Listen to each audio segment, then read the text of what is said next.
नमस्ते साथियों, जैसा कि आप प्रगति पत्रक के इस नए प्रारूप को देख रहे हैं और इसी प्रारूप के संदर्भ में हम आज के इस वीडियो में चर्चा करेंगे कि किस तरह से यहाँ पर प्रविष्टियाँ की जाएंगी। साथियों, जो पुराने प्रगति पत्रक के प्रारूप और नए प्रगति पत्रक के प्रारूप में जो फ्रंट भाग है इसमें कोई अंतर नहीं है, वही प्रविष्टियाँ करनी है। केवल पृष्ठ भाग में शैक्षिक क्षेत्र से संबंधित ग्रेड, सह शैक्षिक और व्यक्तिगत एवं सामाजिक गुणों के ग्रेड जो है इसमें खंडों में अंतर किया गया है और इसी के संदर्भ में चर्चा करेंगे। तो सबसे पहले हम फ्रंट भाग की बात करें तो जो पुराने प्रगति पत्रक के प्रारूप को आप यहाँ पर देख पा रहे हैं, ठीक है, और साथ में नए प्रारूप को भी देख पा रहे हैं। इन दोनों में कहीं कोई अंतर नहीं है। इस ओर आप देखेंगे तो विद्यार्थियों एवं अभिभावकों के लिए ग्रेड से संबंधित आवश्यक जानकारियां दी गई हैं, ठीक है, और सूचनाएं दी गई हैं। इसको पढ़ करके जो अभिभावक या विद्यार्थी है वो समझ सकते हैं कि उनको किस तरह से ग्रेड प्राप्त हुआ है, किस तरह से उनको उपलब्धि मिली है, उसके बारे में जान सकते हैं। हम इस ओर देखेंगे तो यहाँ पर विद्यालय एवं विद्यार्थी से संबंधित आवश्यक प्रविष्टियों के लिए जगह दी गई है और ये वही प्रविष्टियां करनी है जो पुराने प्रगति पत्रक में दी गई हैं।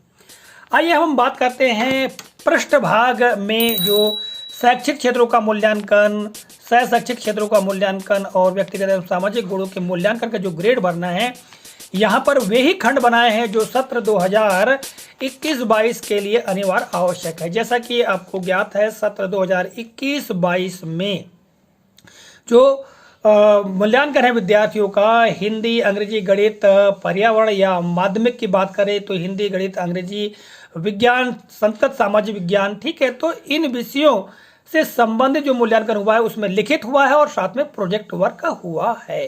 कक्षा 1 और 2 की बात करें तो कक्षा 1 और 2 में प्रोजेक्ट वर्क नहीं हुआ, सीधे लिखित हुआ है। वो भी जो प्रयास अभ्यास पुस्तिका है और जो अभ्यासिका है विद्यार्थियों के हिंदी, अंग्रेजी, गणित के लिए, उसकी मूल्यांकन वर्कशीट के आधार पर मूल्यांकन हुआ है, ठीक है। तो पुराने प्रारूप को आप देखेंगे यहाँ पर, जैसा कि पुराना प्रारूप भी देख पा रहे हैं, इसमें जो प्रविष्टियाँ पूर्व में दी गई थी उनमें से कुछ प्रविष्टियों को रिक्त रखने को कहा गया है दिशा निर्देश में। तो साथियों, यदि आपके पास में पुराने प्रगति पत्रक है, यदि उसी प्रगति पत्रक में आप विद्यार्थियों को परीक्षा परिणाम देना चाहते हैं तो उनका भी आप उपयोग कर सकते हैं, और यदि नए प्रगति पत्रक के प्रारूप का उपयोग करना चाहते हैं तो इसका भी प्रयोग कर सकते हैं, क्योंकि यह एकदम स्पष्ट है और इसमें कम प्रविष्टियां ही हमको भरनी होंगी, डेज कम लगाने होंगे। जबकि पुराने प्रगति पत्रक में के प्रारूप में हम देखें तो बहुत सारी जो प्रविष्टियां उनको रिक्त रखनी होगी, अर्थात उनको डेज लगाना होगा और कुछ नई जानकारियां भी लिखनी होंगी, जैसा कि आप प्रगति पत्रक में देख पा रहे हैं, ठीक है।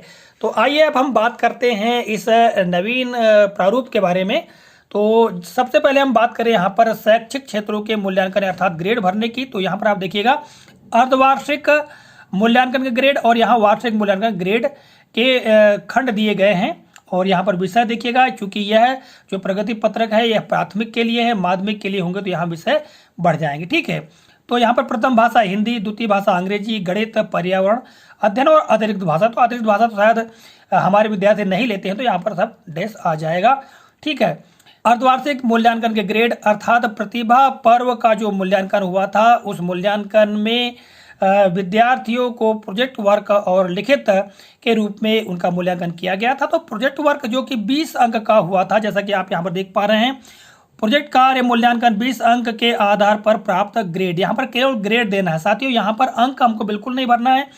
अंक भरने के लिए मासिक मूल्यांकन अभिलेख, वार्षिक परीक्षाफल पंजिका जो है उसमें ये जानकारियां भरी जाएंगी, अर्थात अंक और ग्रेड दोनों भरे जाएंगे, जबकि प्रगति पत्रक में केवल ग्रेड भरे जाएंगे। तो यहाँ पर प्रोजेक्ट वर्क जो कि प्रतिभा पर्व मूल्यांकन में विद्यार्थियों को प्रोजेक्ट वर्क में जो ग्रेड प्राप्त हुआ था उस ग्रेड को ABCD जो भी ग्रेड प्राप्त हुआ उस ग्रेड को केवल भरना है।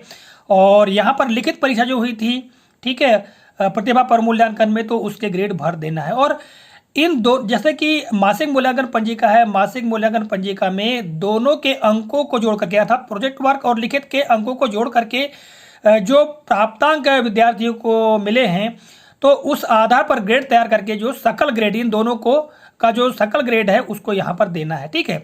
तो इस तरह से आप देखेंगे यहाँ अर्धवार्षिक अर्थात प्रतिभा पर्व का मूल्यांकन संबंधित जो ग्रेड है वो उसको यहाँ ये 3 खंडों में भरा जाएगा। फिर वार्षिक परीक्षा के ग्रेड की हम बात करेंगे तो विद्यार्थियों को जो प्रोजेक्ट वर्क हुआ है तो प्रोजेक्ट वर्क के लिए यहाँ पर जो अंक जो खंड दिए गए हैं यहाँ पर उनके ग्रेड भरने हैं। ठीक है, जैसा कि मैंने आपको पूर्व में बताया, मासिक मूल्यांकन पंजिका में अंक और ग्रेड दोनों देंगे और वार्षिक परीक्षा पर पंजिका में भी देंगे। ठीक है, किंतु प्रगति पत्रक में केवल हमको ग्रेड देना है। तो यहाँ पर ग्रेड प्रोजेक्ट पर क्या जाएंगे, यहाँ पर लिखित परीक्षा के जो ग्रेड है यहाँ पर आ जाएंगे और जो अंक है जैसा कि मासिक मूल्यांकन पंजिका में हम जोड़कर लिखेंगे और जोड़ने के पश्चात जो ग्रेड प्राप्त होगा उसके सकल ग्रेड हमको यहाँ पर देना है। ठीक है, इसके पश्चात जो मासिक मूल्यांकन पंजिका है उस मासिक मूल्यांकन पंजिका में अर्धवार्षिक के कुल अंक और वार्षिक के कुल अंक इन दोनों को जोड़ करके जो ग्रेड प्राप्त होगा वो अंतिम ग्रेड हमको यहाँ पर देना होगा विषयवार। ठीक है, और विषयवार यहाँ पर अंतिम ग्रेड देकर के हम परीक्षा परिणाम तैयार करेंगे। इधर हम शैक्षिक और व्यक्तिगत और सामाजिक गुणों के मूल्यांकन ग्रेड की बात करें तो इनका अधिभार हमको जो वार्षिक मूल्यांकन में नहीं देना है, ऐसा दिशा निर्देश में कहा गया है। इसके पश्चात यहाँ पर देखिएगा शिक्षक का अभिमत यहाँ पर देना है कि विद्यार्थी कैसा है, किस प्रकार है, इसकी जानकारी भी मैंने पूर्व के वीडियो में आपको देने का प्रयास किया है कि किस तरह से शिक्षक अपना अभिमत दे सकते हैं। आप चाहे तो उस वीडियो को आई बटन पर जाकर भी देख सकते हैं। इसके पश्चात वार्षिक परिणाम ग्रेड, तो यहाँ पर वार्षिक परिणाम ग्रेड यहाँ देखिएगा, यहाँ पर एक खंड और देना चाहिए था या आप यहाँ पर भी लिख सकते हैं कि ये चारों विषयों का मिला करके जो सकल ग्रेड यहाँ पर जो भी ग्रेड प्राप्त होगा A, B, C, D जो भी ग्रेड प्राप्त होगा उस ग्रेड को यहाँ पर हमको देना है। इसके पश्चात रिमार्क दिया गया है तो वार्षिक परिणाम के ई ग्रेड वाले विषयों के विद्यार्थी को उपचारात्मक शिक्षण कक्षाओं में सहभागिता करनी होगी, यानी कुल मिला के विद्यार्थियों को दोबारा अवसर मिलेगा परीक्षा देने का। ठीक है, मूल्यांकन उनका होगा, उस आधार पर उनका परीक्षा परिणाम तैयार किया जाएगा। फिर आगे दिया है उक्त विद्यार्थी को कक्षा में उन्नति प्रदान की जाती है। तो यहाँ पर जो अगली कक्षा है उस अगली कक्षा को लिखते हुए उसको कक्षोन्नति दी जाएगी। अर्थात जैसे जो विद्यार्थी कक्षा 4 का है तो उसको कक्षा 5 में कक्षोन्नति दी जाती है, ऐसा यहाँ पर लिखा जाएगा। इसके पश्चात यहाँ पर कक्षा अध्यापक के हस्ताक्षर, यहाँ पर प्रधान अध्यापक की पदमुद्रा और हस्ताक्षर हो जाएंगे। ठीक है, इस ओर हम देखें तो विद्यार्थियों का स्कॉलर क्रमांक यानी दाखिल खारिज क्रमांक और यहाँ पर शैक्षिक के जो ग्रेड है वो भर देना है। जैसा कि मासिक मूल्यांकन पंजिका में हमने जो ग्रेड अंक और ग्रेड दिया है उसी ग्रेड को केवल यहाँ पर भर देना है। ठीक है, साहित्यिक, सांस्कृतिक, वैज्ञानिक, सृजनात्मकता, खेलकूद। ठीक है, और इस तरह से व्यक्तिगत और सामाजिक गुणों के केवल ग्रेड भर देना है। और साथियों जैसा कि कक्षा 5वीं की वार्षिक परीक्षा संचालन के संदर्भ में जो राज्य शिक्षा केंद्र के दिशा निर्देश है उसमें केवल 6 विषय भर दिए गए हैं। ठीक है, जिसमें कि नियमितता के साथ में समयबद्धता जोड़ दिया गया है, इसी तरह से सत्यवादी के साथ में ईमानदारी जोड़ दिया गया है। ठीक है, और यहाँ पर आप देखेंगे अभिवृत्ति को हटा दिया गया है, नेतृत्व क्षमता को हटा दिया गया है।